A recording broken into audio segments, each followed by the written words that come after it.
Inising mo rin sana sa yung ano.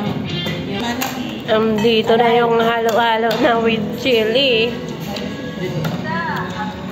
Hala! Kasi na yung sili, mo? Ay. Ayan. May sili na. Hala. Hala. Bahala ka na pusin. Asan yung kunti lang chili powder? Marunong. Tanggalin mo yun. Ano na siya? Chili powder. Yan ang isang dalawang.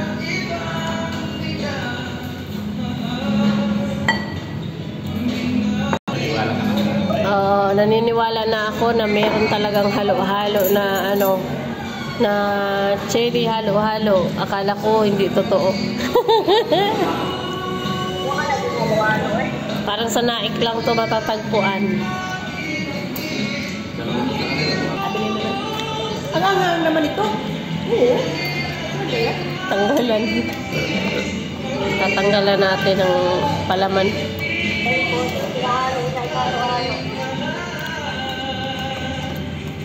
Wala, nahulog na. Ang sili man ang buto naman ng sili. Agoy harang. 'Di ba guys, pag Bicolana ka, pag Bicolana ka, Oragon ka. Ang Oragon sa Bicol, matapang. Sa amin, hindi matapang. Malandi sa amin. Yung ice nila guys is hindi malalaki yung siya, maliliit. Kaya maganda.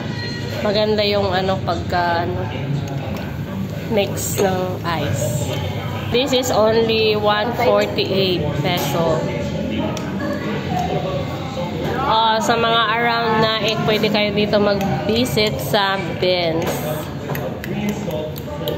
Tikman nyo din kung gaano kaanghang. Dapat sa Bicol ang merong ganito kasi mahilig sa maanghang. Wala lang to sa Bicol.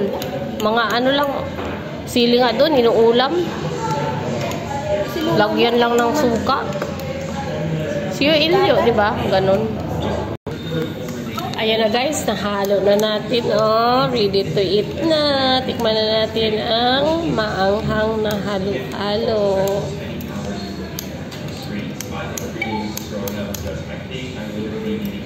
Ayan guys, kahit malamig yung halo-halo, maano pa rin yung anghang. Sobrang anghang. Feeling ko naiinitan ako. Hindi nilalamigan.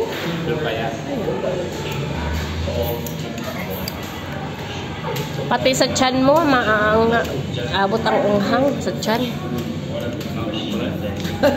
Anghang nga. Maanghang.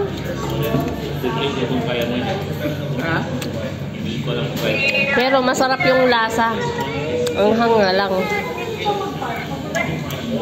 Try nyo guys. Masarap guys. Masarap na sobrang anghang.